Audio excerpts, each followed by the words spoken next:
Hey everybody, welcome to the Real United States and welcome back to our kitchen for the second half of our two-piece video on Scrapple.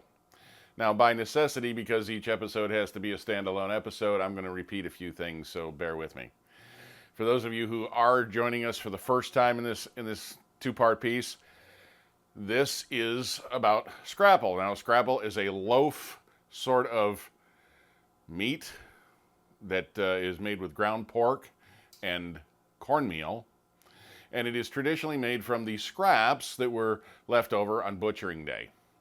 So hence the name Scrapple, and it has a background, a heritage that comes to us here in the United States from Germany, where it is called Panhas or pan rabbit, and is still called that today, and in fact called that in many of the grocers where you would buy the commercially manufactured stuff here in the United States even now. This segment, we are actually going to attempt to make Scrapple from scratch, because this is something that Beverly did with her parents as a child and growing up. Again, Bev has a German heritage, and so this was a big thing in their household. Not Amish folks, by the way, but this dish is very popular, of course, in the northeastern United States, where the Amish settled here in the United States, the Pennsylvania Dutch, or Pennsylvania Deutsch as it actually was. And that's why this is often associated with Philadelphia and the surrounding areas in Pennsylvania and Maryland and Delaware, all the way down to Washington, D.C. And so because it is popular in this part of the country, we wanted to go ahead and share this with you and share our technique for making this. And I'm going to leave our recipe down in the description below if you want to try this at home. I wish you well. I've never made it, Bev has, but this is a first one for me. Now, because of the fact that we don't live on a farm these days, and we don't therefore butcher a hog once or twice a year, I can't use all of the little bits and pieces, a hog's head or ears or all those things that might have been used traditionally in making Scrapple. But if you want to go ahead and make it, you can make it with this, which is simply a pork butt, or in this case, a pork shoulder. It is just the upper end of the pork shank. And this one's very nearly 10 pounds. I don't need this much pork to make a batch of Scrapple. And this was $1.49 a pound for those of you that are interested. It's it's a cheap cut of meat, but it's going to work just fine. And basically your Scrapple is going to be made from stewed pork and cornmeal as the binding agent to hold this all together. So the first thing I've got to do is I've got to go ahead and I've got to cook my pork down until it is just completely tender, falling apart. Break down all the collagen that's in between the muscle tissues, so there's just completely falling apart. I'm going to then put that into a food processor and grind it up very, very fine. Then we're going to cook the cornmeal with the broth that we cooked the meat in, because all of the spices, and it uses, well, in our case, we use sage and bay leaf, salt, pepper. That's pretty much some onion. We like onion in ours. If you go and look this up, you're going to find, again, as many different Scrapple recipes as you're going to find cooks. We're sharing ours with you. Feel free to, try it or try to look for some others. Other recipes, of course, you can get pork liver if you want the pork liver added to this. In some Asian grocers, you can actually find pork blood. You can find pork heart. So all these other, even pork kidneys, constituent components that you're going to find in the recipes are available here in the United States, quite widely available. So the first thing I got to do, though, is I've got to separate this into two pieces, because I'm not making 10 pounds of Scrapple. Part of this we're going to use for other purposes, maybe pulled pork or something like that. So I'm going to cook this in two different containers, also because it's too big to fit in anything that I own at present. And that's going to take, you cook this on medium heat, medium to medium low heat for about 2 to 3 hours. Cut it up in chunks. We're going to show you that. And stew it with the spices. Now, you're going to save that broth. All that spice isn't going to be lost, but that's going to get put back into the cornmeal when you make the cornmeal before you put this all together. So that's how you maintain these flavors from the herbs or spices, whatever you want to think of it as, to go ahead and put it back into the scrapple. And then that'll all be put in a loaf pan, put in the fridge, and allowed to set up. Then you slice it and fry it, and away you go. So if you haven't seen the previous episode, there's a link to that. Also an end card probably too. You might want to check that out. But right now, what I need to do is open up this plastic package with this huge pork shoulder, and I'll be right back. Okay, so I got my pork shoulder out of the plastic. Now, I'm sure different folks have different opinions and different ideals about how to deal with this. A pork shoulder or pork butt has the skin on it and a large layer of fat under the skin. And I know a lot of people are concerned about that, myself included. But a lot of the flavor is in the fats. So what I'm going to do is I'm going to go ahead and cut this. I'm going to cook it with the fat, which is going to render a lot of the fat out. And after it cools, then I can scrape that fat off without losing any of the flavors, or much of the flavors. Now, trying to cut a pork shoulder, can be a challenging thing because it's got this big bone that runs through it.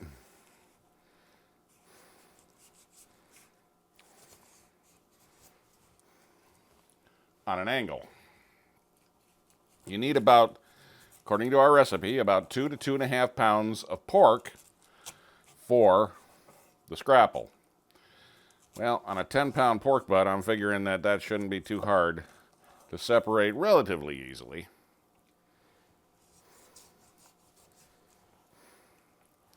From the rest of the roast.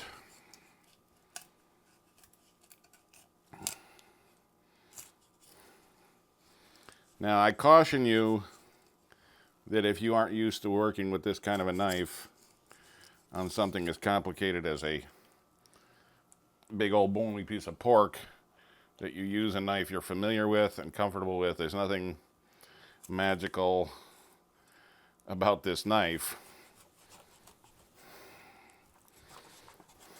It's just the knife I like.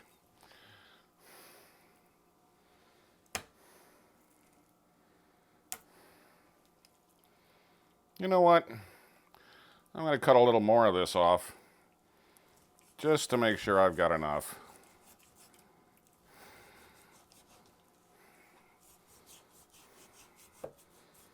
Now I'm sure that I've got plenty of meat for the dish. This piece I'm going to just stick in the slow cooker, and we're going to use that for other purposes. So that is just a whole separate thing. This, I'm going to just nestle down here. I got all the bone out of it. Well, actually, no, I'm not. I'm going to chunk this up. Now, 2-inch chunks, they say. When the ubiquitous they. I don't think there's, you don't have to fuss over it. Chunks of pork.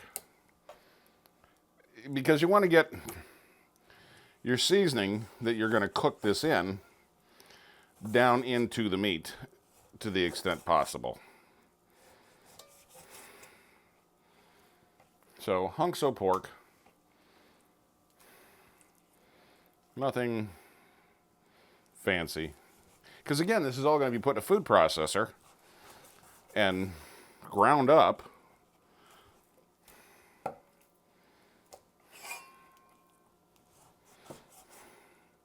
So at this point, we're more concerned about infusing it with the flavors than with anything else about the cooking.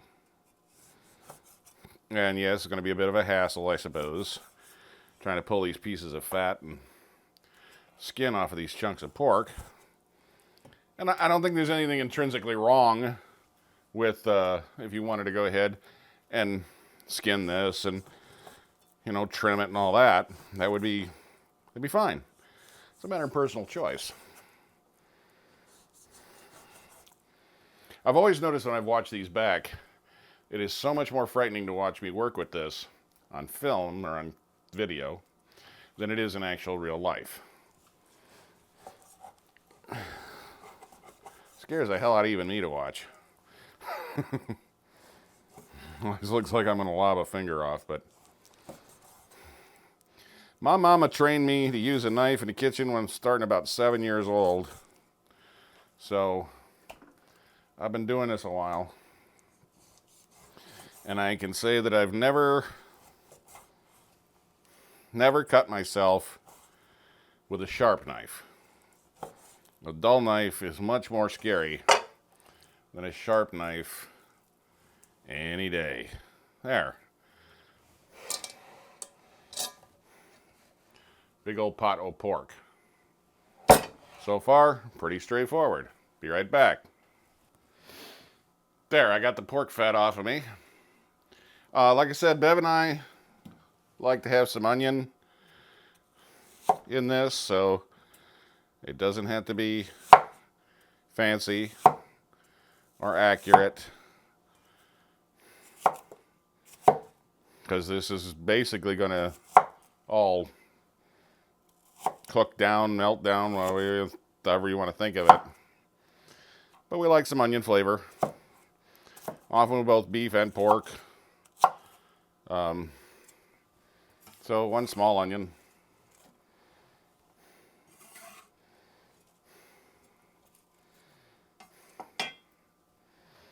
Salt, pepper. This is my, I gotta find a better thing to put this in, folks, because it's making me crazy.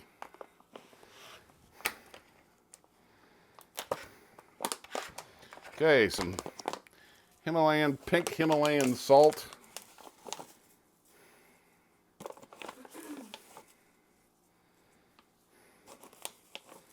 I don't know, probably two teaspoons or so. And some black pepper.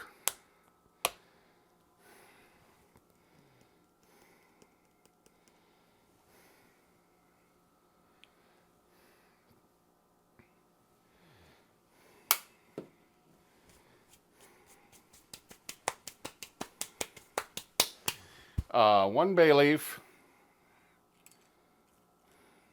1 bay leaf. And 1 teaspoon of ground sage.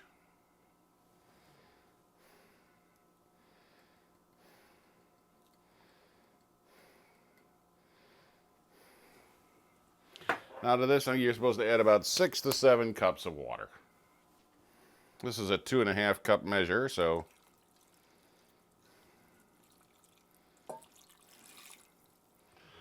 I don't know if this is going to hold 6 or 7 cups. There's another 2.5. That's 5 cups. I think we'll call that good for now. We'll add a little bit more later on, because I've got about 1.5 inches left in the pot. And then stick this over on the range.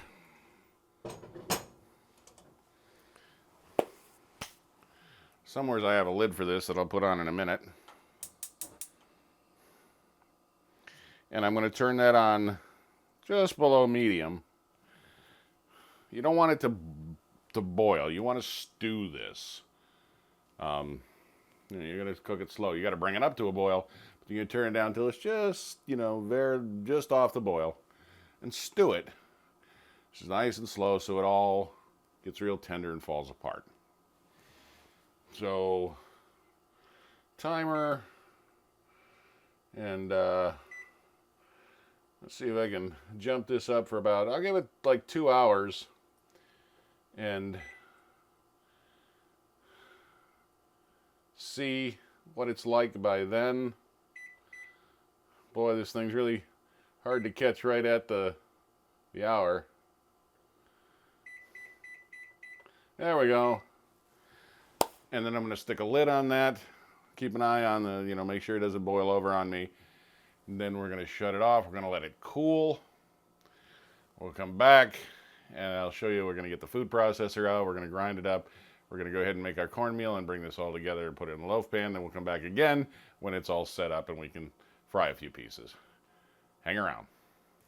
Okay, so it took about 2 hours for our cubed pork to cook. You see it's all nicely done and it's you know, so tender it just, you know, you can push it apart. So it's very, very tender. So that's groovy. And yes, I did as I said. I removed the fat, and it's just a case of grabbing a hold of it and pulling it off because it's also cooked down to where it's just, you know, finger soft. We've denatured all the proteins that would hold it together, so that's how much there was. It was waste. Not terribly bad. Maybe a cup and a half, something like that. So, delicious. So now I got to turn this into the ground pork. For those of you that catch it, the stuff you see that's in there, I strained my stock, and that was a little bit of pieces and some of the onion that didn't completely dissolve. But I strained out of my stock. Turned out I had just about exactly 5 cups of stock left, which is exactly what I'm going to need when I go ahead and make the other constituent component of this. But for now, what I'm going to do is I'm going to put my pork in the food processor so that I can grind it up. And I wasn't real fussy about how much of the fat. I tried to get, you know, the vast majority of it off. But I wasn't fussing over getting every little sliver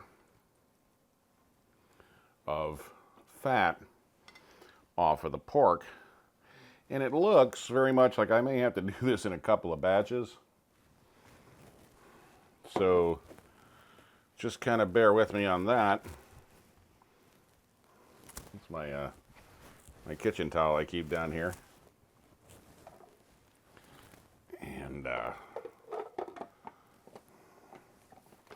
there we go.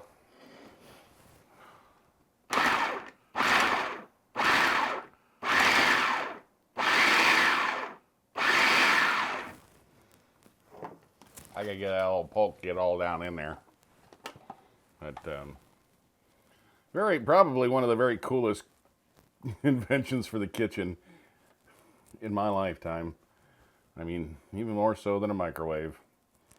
Is this bad boy right here.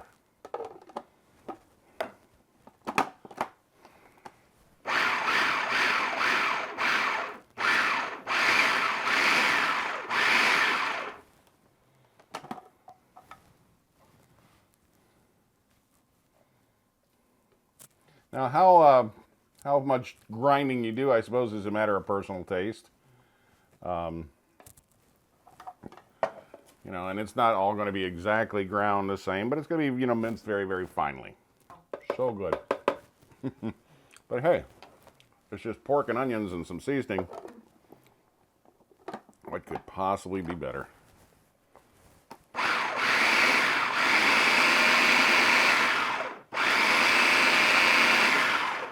There we go. So now I'm going to go ahead and transfer this in. I'm going to empty my bowl, transfer this, pulse the rest, and then we'll be getting ready to go ahead and start cooking our other component, which is the cornmeal. And then after that, we'll bring this all together. So I'll be back when we're ready to start doing that. So there's our ground, seasoned, cooked pork, ground really finely. See if I can get this up for the camera. I don't know if you can really tell, but this is all ground very, very fine. And if we were back in our house, instead of here in the apartment, I would probably have used the old cast iron hand grinder from, you know, 100 years ago. That's how my in-laws did it.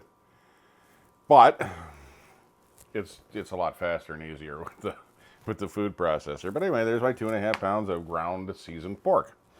So I've got my stock on a boil, and I have measured out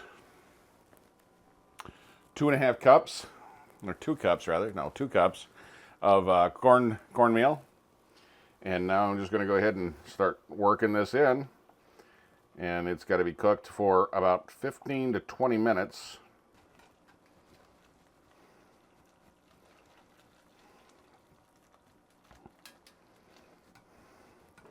So there's 5 cups of the seasoned pork stock that I cooked the pork butt in, and 2 cups of cornmeal that I've got to beat long enough to get the, the lumps out of it, so it'll all cook nice. And I got to turn this down because I don't want it running away on me, and it doesn't need to boil real hard. It's just got to cook. So I'll give myself 15 minutes on the timer. Cook this lid off. Got to cook about 15-20 minutes. I got it set for 15. And then we're going to incorporate the meat, mix that all together, and then we'll transfer it to the loaf pans. So we'll be back when I get ready to add the meat. So as you can hear, our timer's going off. Our cornmeal is all cooked, and it's kind of strange because it's got this, there's all this pork smell to it and the seasonings and everything, but that's a good thing for this particular dish, because when we get done, we want to have that flavor through the whole thing. So you're going to want to cook your cornmeal in a nice heavy bottom pan like this, and you got to stir it constantly or it will stick. Haven't had much stickage, a little tiny bit, so you got to keep it moving. So now I'm going to go ahead and I'm going to start putting in my pork a little at a time and incorporating that into the mix. And this is probably going to be the most challenging part. I got to get myself a glove here, a mitten.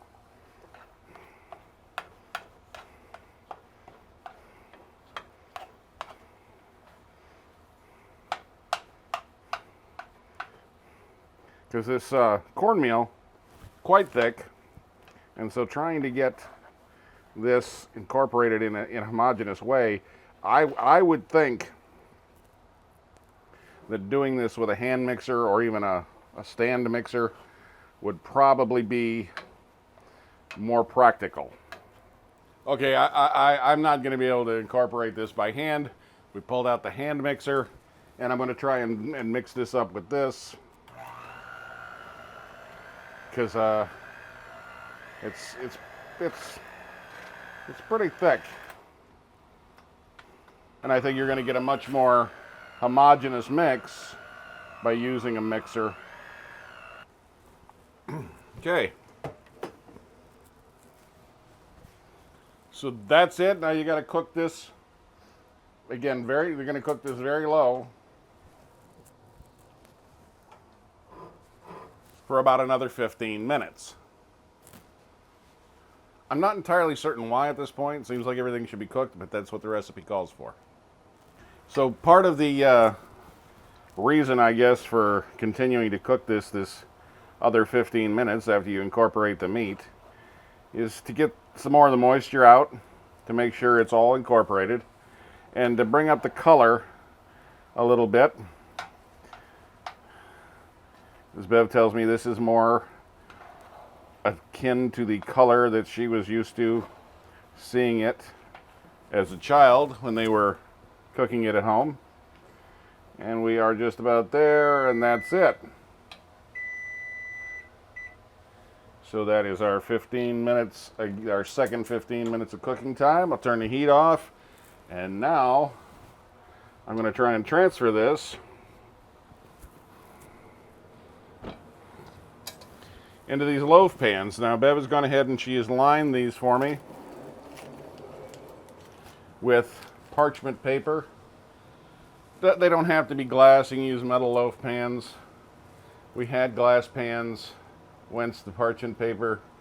With a metal pan, you can turn this upside down and whack it on the cutting board and the thing will drop loose, but you want to do that with glass, so we've lined them. And there's, you can see this. If I drop this on the floor, I'm going to be quite the idiot. What our Scrapple mix looks like before it is formed and chilled.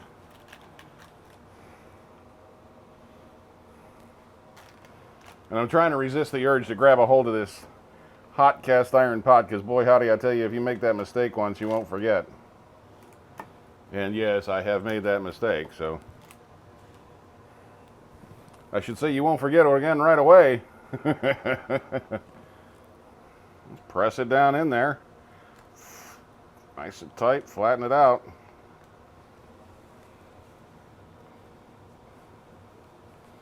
Now obviously these loaves are a lot larger than what we had in the previous episode with the purchased stuff.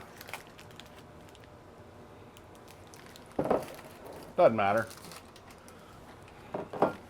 They make it that size because that is the most economical, I'm sure, for the equipment that they have.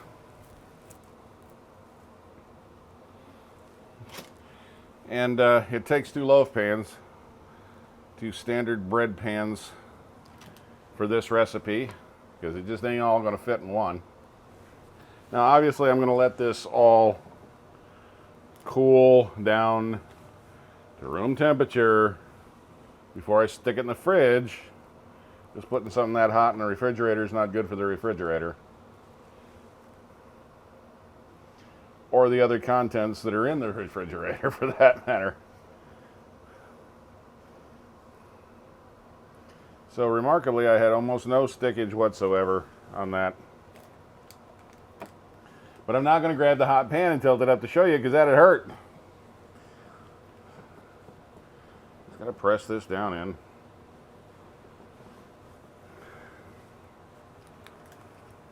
If you've ever tried to duplicate something from someone's childhood, you have some idea of perhaps the stress that I'm under.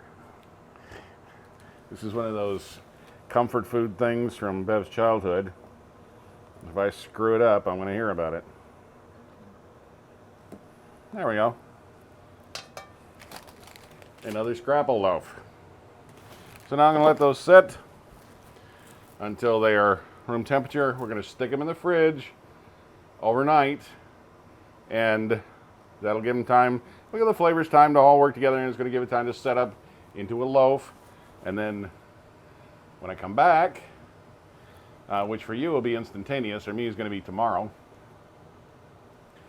I'll unmold these, and we can, slice one up and fry it. Now I did taste the mix, which is all really cooked, and I will say this is good.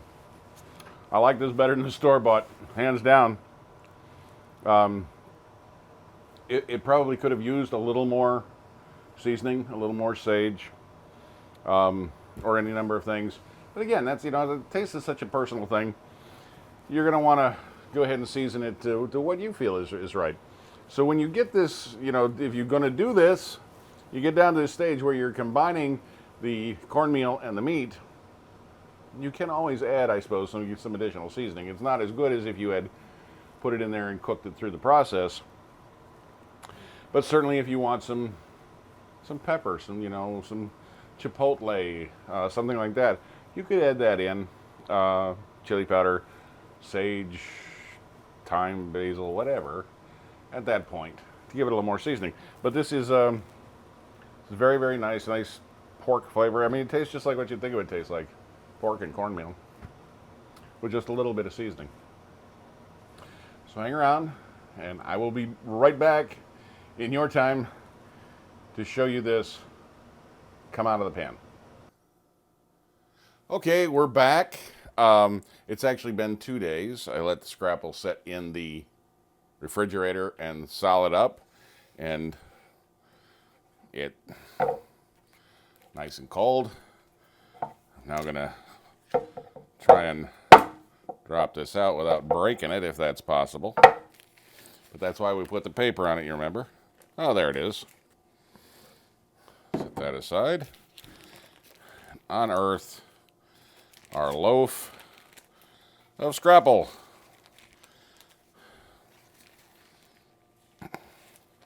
After all this work, I don't want to break it.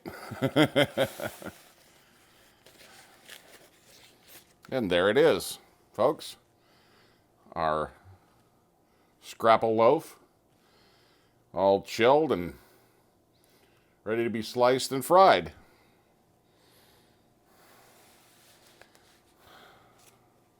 I don't suppose it much matters if you cut it from the top or the bottom. I'm going to cut this one from the bottom. And again, we're going to slice this in about 3/8 inch pieces. We're going to see how well I did, if this holds together as well as the store-bought stuff. It seems to be. It's got some body to it.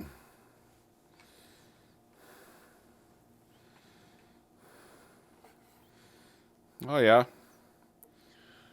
Holding together fairly nicely.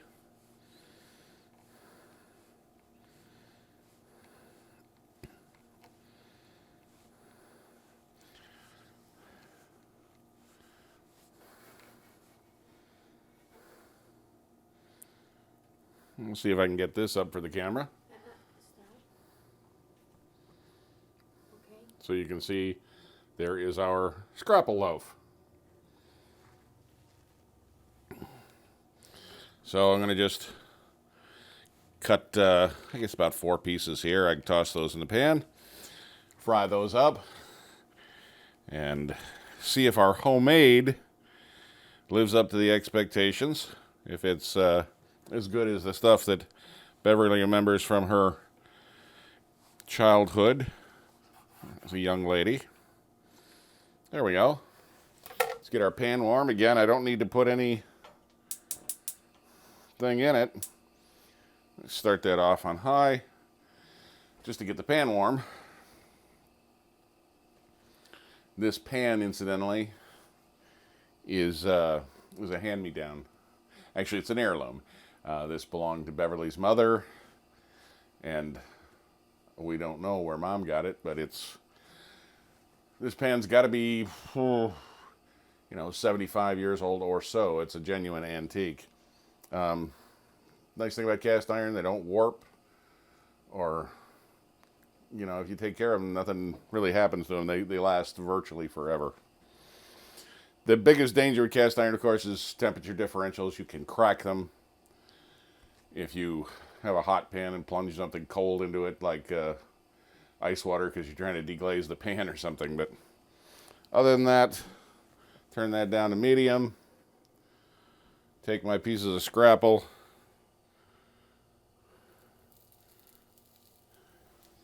Pan's not quite as hot as it was last time, but I'm starting to hear a little sizzle.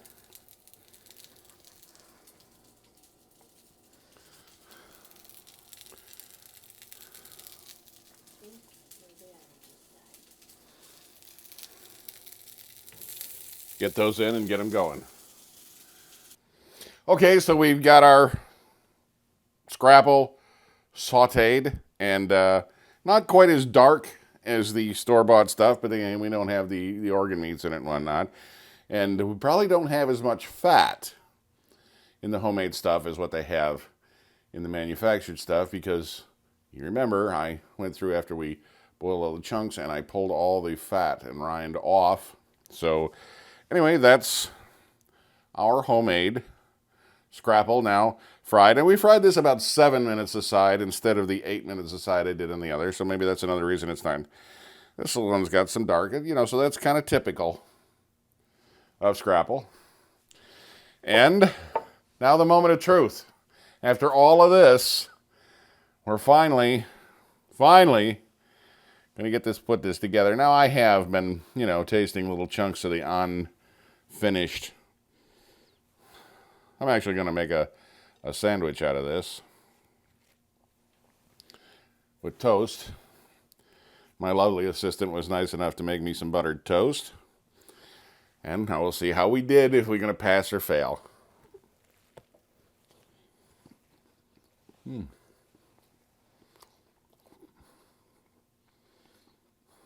Well,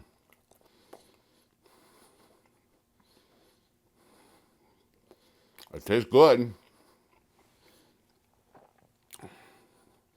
Well, I think I had mentioned earlier that it's not heavily seasoned. It's very, very lightly seasoned.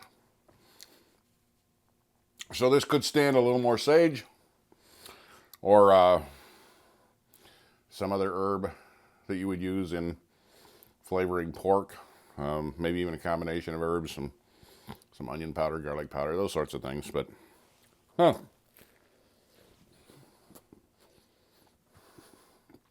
like it. Now I understand why Bev was making such a fuss about it for all these decades. And yeah, it's been decades. I'm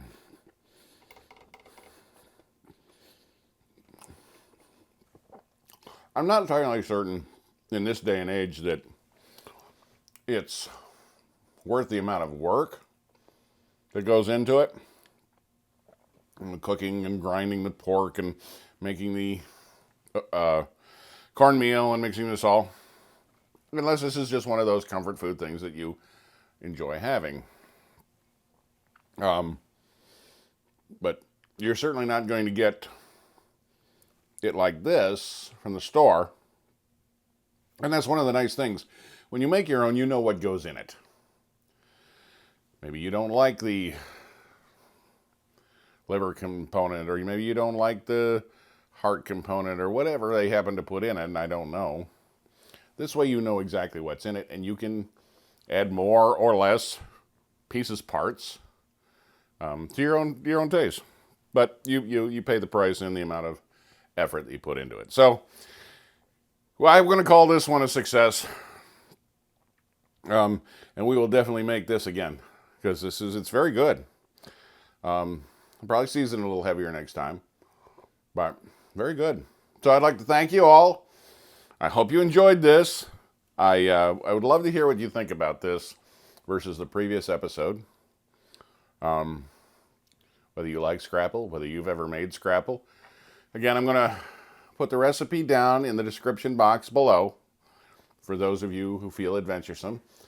Or you could always go to our friends at Google and type in Scrapple Recipe and find something that looks more exotic, more interesting. And if you try it, I'd certainly love to hear from you and how it worked out for you.